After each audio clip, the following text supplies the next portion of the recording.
Bonjour à tous, aujourd'hui nouveau rendez-vous dans le cadre de l'événement Inbound Marketing France IMF 2019.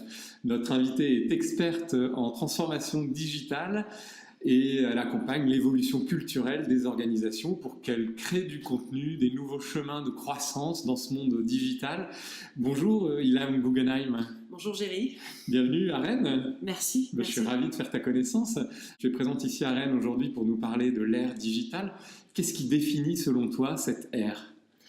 En fait, c'est une ère, mais en même temps, on pourrait presque parler de révolution, parce qu'en fait, il s'agit de la 4e révolution industrielle qu'a vécue notre humanité. La première a commencé avec les premières machines à vapeur à la fin du 18e.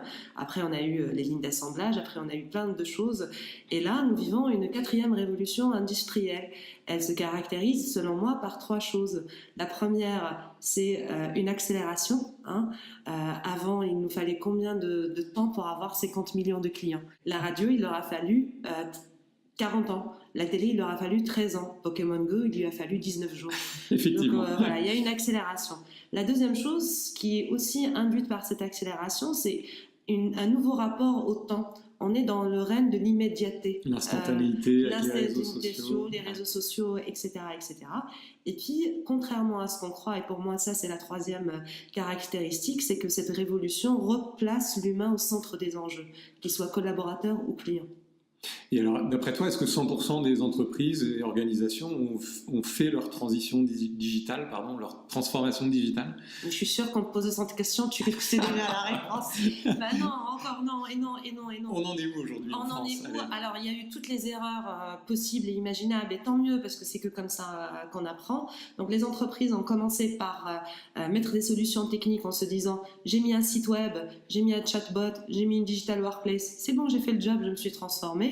Hélas, ils se sont rendus compte que, ça fonctionne pas tout seul. Commencer sa transformation par la technicité, c'est comme mettre un pansement sur une jambe de bois. Donc, à un moment donné, il faut d'abord commencer par une transformation culturelle, et je reviendrai tout à l'heure avec toi sur ce sujet. Et stratégique aussi. Et stratégique, etc. Donc, où est-ce qu'on en est à des degrés différents? Moi, ce que je remarque, c'est que les entreprises B2C sont un peu plus en avance que les entreprises B2B. Elles sont sûrement poussées par leurs consommateurs et challengées, etc. Mais donc, j'ai pu voir un petit peu un décalage qui s'opérait à ce niveau-là. Et quels sont les freins et obstacles, d'après toi, à passer à cette ère du digital?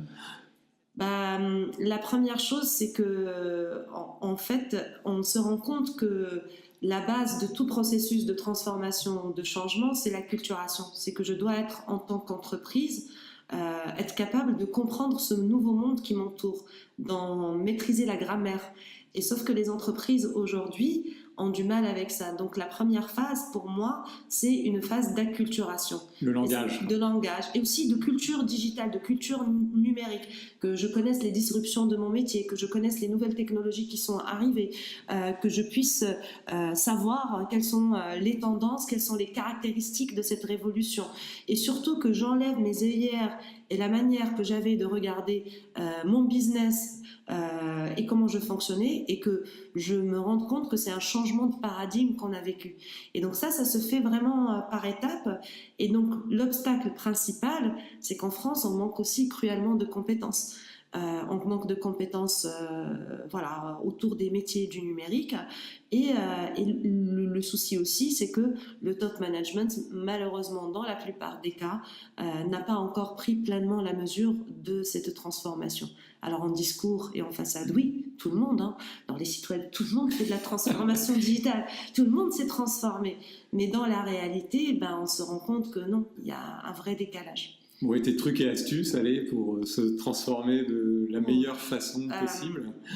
Si tu avais quelques conseils, des tuyaux à donner la première chose, et je le dis toujours, je suis comme tout le monde fatiguée par cette digital mania. Transfo digital mania. Tout le monde parle. Juste remettant les choses dans leur contexte. Il ne s'agit pas d'une transformation par et via le digital. Nous vivons déjà dans une société qui est digitale et numérique. Nous vivons dans une société qui est portée par nos usages du digital. Donc, à un moment donné, on parle de darwinisme digital. Donc, l'enjeu pour les entreprises, c'est de s'adapter à ce nouveau monde pour pouvoir changer. Et ça commence par une transformation culturelle.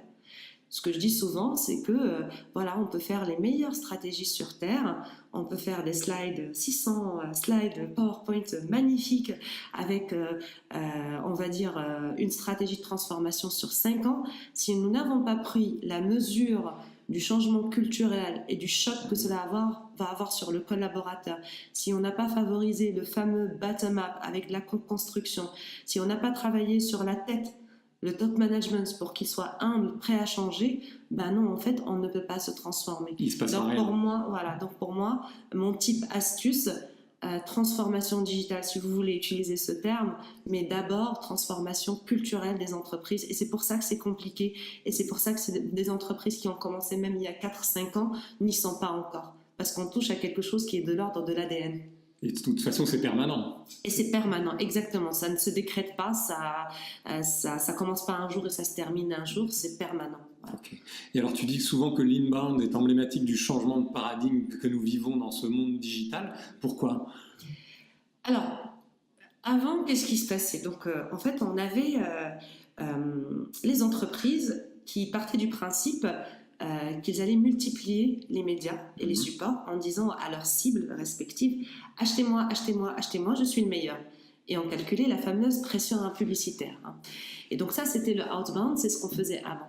Aujourd'hui, on est passé dans une ère inbound où en fait, la cible est au cœur du dispositif et c'est elle qui décide ou pas d'aller consommer le média. C'est moi qui décide ou pas de consulter votre blog. C'est moi qui décide si votre publication m'intéresse. C'est moi qui décide si je souhaite regarder votre publicité, etc., etc. Et c'est emblématique de notre période parce que je parlais tout à l'heure de changement de paradigme. Dans cette nouvelle ère digitale, nous avons eu un changement de pouvoir. C'est maintenant le client qui a le pouvoir. Et le inbound, il est emblématique de ça. C'est pas à la marque. On inverse le rapport de force. Le rapport de force est inversé. C'est pas la marque qui décide quand je vois ce que je vois, ce que je consomme. C'est le client qui a le pouvoir et qui le décide. Et c'est le fameux client Atawad, anytime, anyway, any device. On parle d'arrêt des soldes parce qu'on ne va pas imposer à un client d'acheter à un moment précis de l'année. J'ai des ventes privées tout le temps sur Internet. Anyway, je vais chercher la marque sur Internet, je vais la chercher sur les réseaux sociaux, sur le magasin, etc. C'est moi qui décide est-ce que je veux commencer mon expérience d'achat sur mon mobile, que je la continue sur tablette et que je la continue en magasin. Donc à un moment donné, ce nouveau client, il a le pouvoir et il le sait. Et on a vu l'émergence aussi de ce bottom-up, ce qui est pour moi aussi assez emblématique. Comment tu traduirais bottom-up, je traduis gilet jaune. Hein. C'est aussi simple que ça. Gilet jaune, c'est quoi ? Ça veut dire que nous voyons émerger des communautés autonomes, autodirigées et virales. Et en fait, on ne sait pas comment les gérer. Pour les marques, c'est la même chose. Donc les bottom-up, c'est ça, c'est qu'à un moment donné, autour de la marque, se créent des communautés. Et nous sommes rentrés dans l'ère de l'authenticité. Quand une marque me dit « mais mes produits sont exceptionnels, ils vont vous donner la santé, la joie, le bonheur, etc. » et que je flash Yuka et on me dit 30 additifs qui ne sont pas bons, ben non, en fait, on ne peut plus me mentir. Quand on me dit mon hôtel est extraordinaire avec un restaurant encore meilleur et que je vais sur TripAdvisor et que je vois qu'il est nul, ça ne fonctionne pas. Donc, on est rentré dans cette ère de le client a le pouvoir, il a la possibilité de gérer du contenu, de créer des communautés avec des messages qui deviennent vite fait avec une tendance virale. Et puis, l'authenticité va régir toute cette communication qu'a une marque ou une entreprise. Et c'est pour ça que l'inbound est emblématique de ce changement de paradigme. Le client devient influenceur quelque part. Tout le monde devient influenceur. Avant, qui avait le pouvoir ou le droit de parler d'une marque ? Il fallait être le responsable presse, savoir gérer les objections des journalistes. Aujourd'hui, qui a le pouvoir de parler d'une marque ? N'importe qui a une connexion Internet et un réseau social. Donc, et justement, alors comment le digital impacte la façon de communiquer et de vendre, d'après toi ? En fait, c'est cette authenticité. Donc, comment j'arrive en tant que marque à être authentique. Et à le rester. Et c'est tant mieux. On rentre dans une ère où il est de plus en plus difficile d'avoir une parole descendante où je décrète les choses. Prouvez-moi Le client dit à la marque, prouve-moi que tu es ce que tu es, et là, je vais m'engager. Sinon, la sanction, elle est tout de suite tombée. Donc, voilà. Okay. Et quel avenir, quelle tendance tu vois dans justement ce digital managérial ces prochaines années? Parce qu'il y a une dimension managériale aussi dans ton travail. Oui, il y a une grande dimension managériale. Moi, ce que je vois, c'est que effectivement, je parlais tout à l'heure de cette révolution industrielle, et elle a une caractéristique, c'est que contrairement aux autres, elle est exponentielle. Les autres ont été linéaires, mais dans celle-là, on vit une rupture permanente des technologies. Et contrairement à ce qu'on croit, elle replace l'humain au centre des enjeux. Donc c'est paradoxal tout ça, Oui. parce que l'humain n'a jamais été aussi connecté, n'a jamais été aussi bavard, n'a jamais été aussi dans l'interaction. Et ça me fait très plaisir, je vois aussi dans les entreprises, alors parfois c'est maladroit, mais quand même c'est une tendance où on replace l'humain, à savoir le client, le collaborateur, au centre de ces enjeux-là. Et on lui donne la parole. Et on lui donne la parole, et au-delà de la parole, on bâtit notre stratégie, notre approche à partir de ce client et ce collaborateur. Et c'est pas la technologie ou... Mais est-ce que c'est pas un effet de mode finalement? Qu'est-ce qui est un effet de mode? Donner l'inbound, quoi, donner la parole. Je pense que l'effet de mode, oui, si on veut, tout est un effet de mode. Même notre discussion, on la regarde dans quelques années, c'est un effet de mode.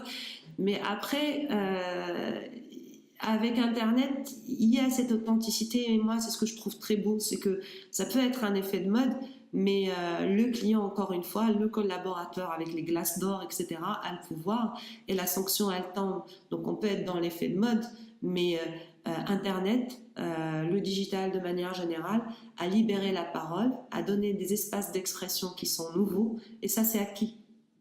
Sur du long terme. Sur du long terme. Et finalement, ta définition de l'inbound, ce serait quoi? Alors, je dis souvent, l'outbound s'invite chez le client.